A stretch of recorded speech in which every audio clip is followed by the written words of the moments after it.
దారుబ్రహ్మ శ్రీ జగన్నాథుడు. సత్యయుగంలో ఈ భూమిపై మాళవ అనే ఒక రాజ్యం ఉండేది. ఆ రాజ్యానికి మహారాజు ఇంద్రద్యుమ్నుడు, మహారాణి గుండీచాదేవి. వీరిద్దరూ పరమేశ్వరుడైన శ్రీ మహావిష్ణువు యొక్క పరమభక్తులు. మాళవ రాజ్యానికి రాజధాని అవంతి నగరం. అవంతి రాజు ఇంద్రద్యుమ్నుడు ప్రజాపతి బ్రహ్మవంశంలో జన్మించినవాడు. అందువల్ల ఆయనకు శ్రీ మహావిష్ణువుపై అపారమైన భక్తి ఉండేది. సకల సద్గుణాలతో నిండిన ఆయన ధర్మనిష్ట మహారాణి గుండీచాదేవి భక్తి ప్రభావం వలనే పరమేశ్వరుడు దారుబ్రహ్మ స్వరూపంలో ఈ భూలోకంలో అవతరించాడని పురాణాలు పేర్కొన్నాయి.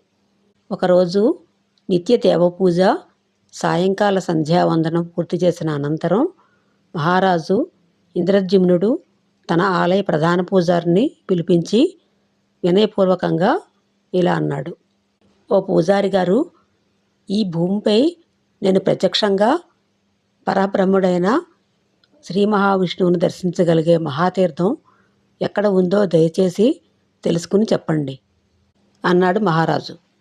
రాజు కోరిక మేరకు పూజారి రాజభవనానికి విచ్చేసిన వివిధ ప్రాంతాల తీర్థయాత్రికులను సభలో సమీకరించాడు.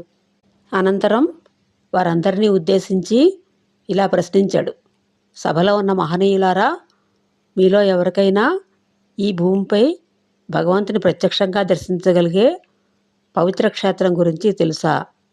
అప్పుడు ఒక తీర్థయాత్రికుడు లేచి ఇలా చెప్పాడు: భగవంతుని కృపతో నేను భూమిపై ఉన్న దాదాపు అన్ని తీర్థక్షేత్రాలు దర్శించాను.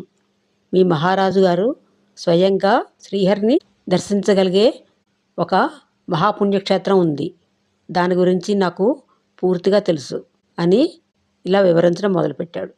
భారతదేశంలో ఉడ్ర దేశం అనే ఒక ప్రాంతం ఉంది, అంటే ఒరిస్సా. అక్కడ దక్షిణ సముద్ర తీరంలో పురుషోత్తమ క్షేత్రం వెలిసి ఉంది. ఆ క్షేత్రంలోని ఒక భాగంలో దట్టమైన అరణ్యాల మధ్య నీలగిరి పర్వతం ఉంది. ఆ పర్వత శిఖరంపై అందరికీ కల్పవట వృక్షంగా ప్రసిద్ధి చెందిన మహావటవృక్షం ఉంది. ఆ వృక్షానికి పడమర వైపున రోహిణీకుండం అనే పవిత్ర పుష్కరిణి ఉంది. అది భగవంతుని కృపామృతంతో నిండి ఉంటుంది.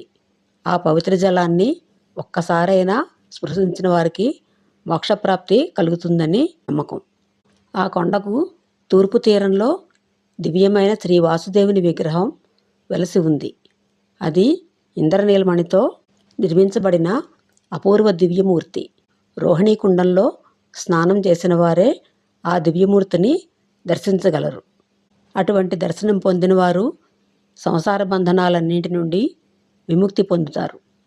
ఆ విగ్రహానికి పడమర వైపున సవర దీపక ఆశ్రమం ఉంది. అక్కడి నుండి శ్రీ మహావిష్ణువు ఆలయానికి దారి ఉంటుంది. ఆ ఆలయంలో శంఖచక్రధారి శ్రీ జగన్నాథుడు కొలువై ఉన్నాడు. ఇలా జగన్నాథుని మహిమను వివరిస్తూ ఉండగా ఆ యాత్రికుడి కన్నులు ఆనంద బాష్పాలతో నిండిపోయాయి. అతని శరీరం దివ్యభావంతో కంపించింది. అనంతరం రాజును ఉద్దేశించి ఇలా అన్నాడు: మహారాజా, మీరు శ్రీ మహావిష్ణువు యొక్క పరమ భక్తులు. మీ భక్తిని నేను బాగా తెలుసుకున్నాను. అందుకే మీ వద్దకు వచ్చాను. నేను మీ వద్ద ధన సంపద కోరడానికి రాలేదు.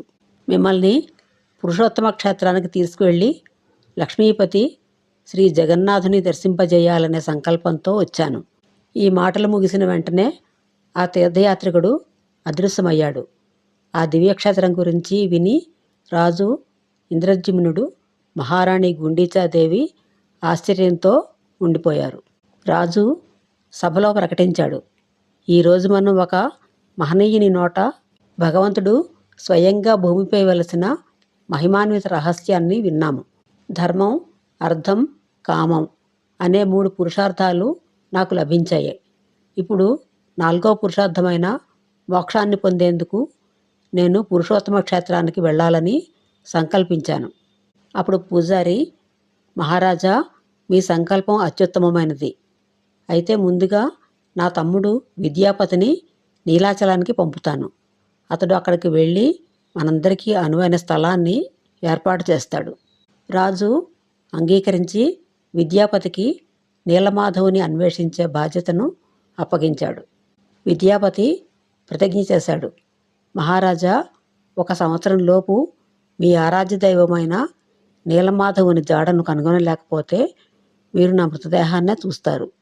విద్యాపతి నీలాచలానికి చేరుకొని సవరరాజు విశ్వావసు కుమార్తె లలితను వివాహం చేసుకున్నాడు. ఆ కారణంగా నీలమాధవుని ప్రత్యక్ష దర్శనం పొందే భాగ్యం అతనికి లభించింది.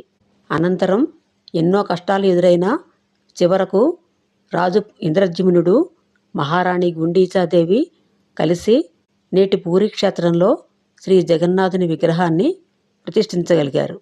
పురాణాల ప్రకారం జగన్నాథుని విగ్రహం తయారైన దారుబ్రహ్మ భగవాన్ శ్రీకృష్ణుని నాభికమలం నుండి ఉద్భవించింది.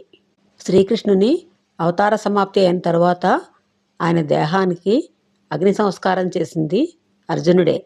శరీరమంతా దహనమైపోయినా నాభికమలం మాత్రం దహించబడలేదు. అనంతరం అర్జునుడు దానిని యమునా నదిలో నిమజ్జనం చేశాడు. ఆ తరువాత కాలంలో దారుబ్రహ్మ రూపంలో ప్రత్యక్షమైంది. రాజు ఇంద్రద్యుమ్నుడు స్వప్నంలో భగవంతుని ఆజ్ఞ పొందిన తరువాత అనేక మంది సైనికులతో కలిసి దానిని నది నుండి తీయడానికి ప్రయత్నించినా సాధ్యం కాలేదు. అప్పుడు స్వయంగా జగన్నాథుడు సులభమైన మార్గాన్ని సూచించాడు. ఆయన ఆజ్ఞ ప్రకారం రాజు ఇంద్రద్యుమ్నుడు, విద్యాపతి, సవరరాజు విశ్వావసు ముగ్గురు కలిసి దారుబ్రహ్మను తమ తలలపై మోసుకొచ్చి శిల్పి అనంత మహారాణా చేత జగన్నాథుని దివ్య విగ్రహాన్ని రూపొందించారు. శిల్పి విగ్రహ నిర్మాణం పూర్తయ్యేందుకు 21 రోజులు తలుపులు తీయవద్దని కోరాడు. కానీ మహారాణి సలహాతో రాజు 17వ రోజునే తలుపులు తెరిచాడు. అందువల్ల జగన్నాథుని విగ్రహం అసంపూర్ణంగానే మిగిలిపోయిందని కథనం. జగన్నాథ ఆలయ ప్రతిష్ఠ కోసం ప్రజాపతి బ్రహ్మదేవుని ఆహ్వానించడానికి రాజు ఇంద్రద్యుమ్నుడు దేవర్షి నారదునితో కలిసి స్వర్గలోకానికి వెళ్ళాడని పురాణాలు చెప్తున్నాయి. అనంతరం స్వయంగా బ్రహ్మదేవుడే పూరీ జగన్నాథ ఆలయాన్ని ప్రతిష్ఠించి ధ్వజారోహణం నిర్వహించాడు. ఈ రోజుకి మనం అదే అసంపూర్ణ దివ్యమూర్తిని పరమ భక్తి శ్రద్ధలతో ఆరాధిస్తున్నాం. జగన్నాథుని ఆజ్ఞ మేరకు సవరరాజు విశ్వావసు కుమార్తె లలితకు విద్యాపతి బ్రాహ్మణునికి జన్మించిన సంతతి వారికి తరతరాలుగా జగన్నాథస్వామి సేవ, పూజా బాధ్యతలు అప్పగించబడ్డాయి. వారి వంశపారంపర్య బిరుదే పాండా. చరిత్రను పరిశీలిస్తే మొదట రాజు ఇంద్రద్యుమ్నుడు కేవలం జగన్నాథుని విగ్రహాన్నే ప్రతిష్ఠించాడు. తర్వాత కాలంలో భక్తులు శ్రీకృష్ణుడు, జగన్నాథుడు ఒకే పరమతత్వమని భావించి ఆయనతో పాటు అన్నయ్య బలరాముడు, చెల్లెలు సుభద్రాదేవి విగ్రహాలు కూడా ప్రతిష్ఠించారు. అప్పటి నుండి పూరీలో 3 రథాలతో రథయాత్ర నిర్వహించే సాంప్రదాయం ప్రారంభమైంది. మొదట బలరాముని రథం, తర్వాత సుభద్రాదేవి రథం, చివరగా శ్రీ జగన్నాథుని రథం సాగుతుంది. చరిత్ర ప్రకారం క్రీస్తు శకం 1199లో రాజు అనంక భీమదేవుడు ఈ 3 రథాల రథయాత్రను సాంప్రదాయంగా ప్రారంభించాడు. ఆయన ప్రారంభించిన ఆ మహోన్నత సాంప్రదాయం నేటికీ నిరాటంకంగా కొనసాగుతోంది. అది ఇంకా ఎన్నో యుగాల పాటు కొనసాగాలని ప్రతి భక్తుని ఆకాంక్ష. ఇలాంటి మరిన్ని వీడియోల కోసం నా ఛానల్ను సబ్స్క్రైబ్ చేసుకోండి. ఈ వీడియోపై మీ అభిప్రాయాలను కామెంట్ల రూపంలో తెలియజేయండి. వీడియో నచ్చితే లైక్ చేయండి, హైప్ చేయండి, సబ్స్క్రైబ్ చేయండి, షేర్ చేయండి, కామెంట్ చేయండి.